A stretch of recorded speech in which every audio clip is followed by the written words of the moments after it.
Assalamualaikum warahmatullahi wabarakatuh.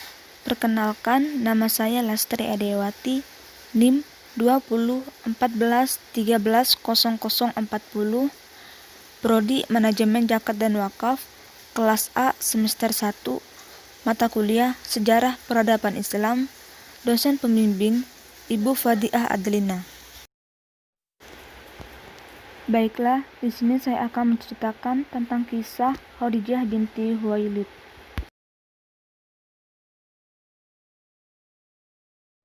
Siti Khadijah dilahirkan dari keluarga Quraisy yang mulia dan sangat terhormat. Ayahnya bernama Khuwailid bin Asyad bin Abdul Uzza, merupakan saudara Abdul Manaf, yaitu salah seorang kakek Nabi Muhammad SAW. Khuwailid dan Abdul Manaf adalah anak Quraisy bin Kilab. Dari sinilah garis keturunan beliau bertemu dengan Nabi Muhammad SAW. Pada kakek keempat, yaitu Qusay bin Kilab. Ibunya Siti Khadijah bernama Fatimah binti Zidah bin Jundub. Nenek beliau bernama Al-Araqah, namanya adalah Kilabah binti Sa'id bin Syam bin Amir bin. Pada mulanya, Siti Khadijah menikah dengan Abu Halah bin Zurarah At-Tamimi.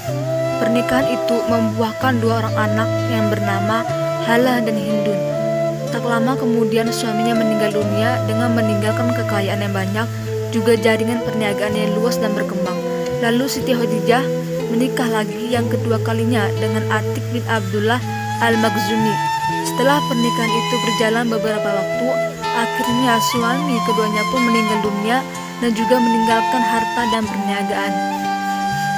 Dengan demikian, saat itu Siti Khadijah menjadi wanita terkaya di kalangan bangsa Quraisy. Karenanya banyak pemuka dan bangsawan bangsa Quraisy yang melamarnya karena ingin menjadikan dirinya sebagai istri. Namun Siti Khadijah menolak lamaran mereka dengan alasan bahwa perhatian Khadijah saat itu sedang tertuju hanya untuk mendidik anak-anaknya, juga dimungkinkan karena Khadijah merupakan saudagar kaya raya dan disegani sehingga ia sangat sibuk mengurus perniagaan. Para sejawatnya mengakui keberhasilan Siti Khadijah. Ketika itu mereka memanggilnya Ratu Quraisy dan Ratu Makkah. Ia juga disebut sebagai At-Tahharah, yaitu yang bersih dan suci. Nama At-Tahharah itu diberikan oleh sesama bangsa orang Arab, juga terkenal dengan kesombongannya sebagai laki-laki. Karenanya perilaku Khadijah benar-benar patut diteladani hingga ia menjadi terkenal di kalangan bangsa mereka. Suatu ketika, Nabi Muhammad bekerja mengelola barang dagangan milik Siti Khadijah untuk dijual di Syam bersama Maisyarah. Setibanya dari berdagang, Maisyarah menceritakan mengenai perjalanan, mengenai keuntungan-keuntungannya, dan juga mengenai watak dan kepribadian Muhammad. Setelah mendengar dan melihat peragai manis, pekerti yang luhur, kejujuran, dan kemampuan yang dimiliki Muhammad, kian hari Khadijah semakin mengagumi sosok Muhammad.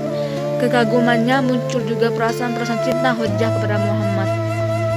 Tibalah hari suci itu, maka dengan mas kawin 20 ekor unta betina, Muhammad menikah dengan Siti Khadijah pada tahun 595 Masehi. Pernikahan itu berlangsung diwakili oleh paman Khadijah, yaitu Amir bin Asyad, sedangkan keluarga Muhammad diwakili oleh Abu Thalib dan Hamzah.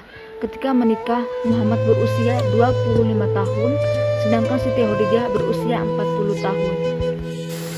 Setelah menikah dengan Rasulullah SAW, Allah menganugerahi mereka dengan beberapa orang anak. Maka dari rahim Siti Khadijah lahirlah 6 orang anak keturunan Nabi Muhammad.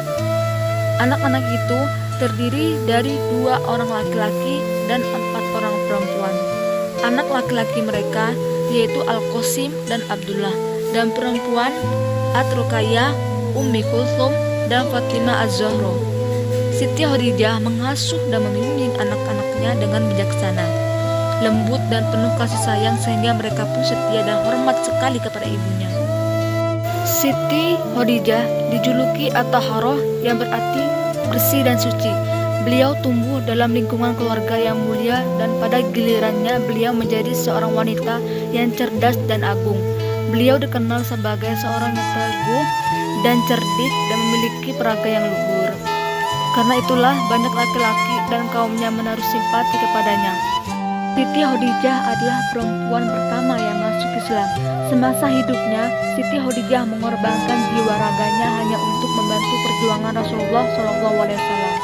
Dalam berdakwah membela agama Islam, selalu mendukung Rasulullah SAW selama 3 tahun, mengajak kaumnya untuk mengikuti ajaran agama Islam secara sembunyi-sembunyi sampai terang-terangan.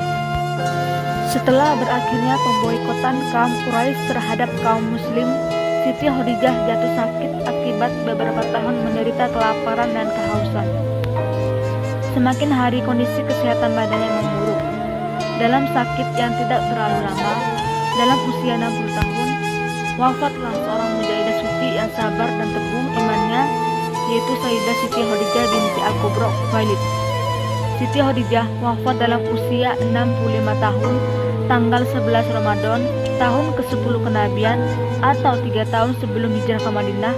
Beliau dimakamkan di dataran tinggi Mekah yang dikenal dengan sebutan Al-Hajjun. Baik, salah satu hikmah yang bisa kita petik dari kisah Siti Khadijah adalah keuletannya, kesungguhannya, kecerdasan, dan ketelitiannya dalam menjalankan usaha perdagangan. Tetapi semua usahanya itu tidaklah ia jadikan semata-mata untuk kesenangan yang bersifat keduniawian semata. Sebagaimana sabda Rasulullah SAW, Rasulullah Khadijah dengan rela memberikan hartanya hanya untuk kepentingan dakwah Rasulullah SAW, dan hal itu beliau lakukan sampai ajal menjemputnya. Dan itu saja yang dapat saya sampaikan mengenai Siti Khadijah binti Khuwailid. Dan saya akhiri, Assalamualaikum warahmatullahi wabarakatuh.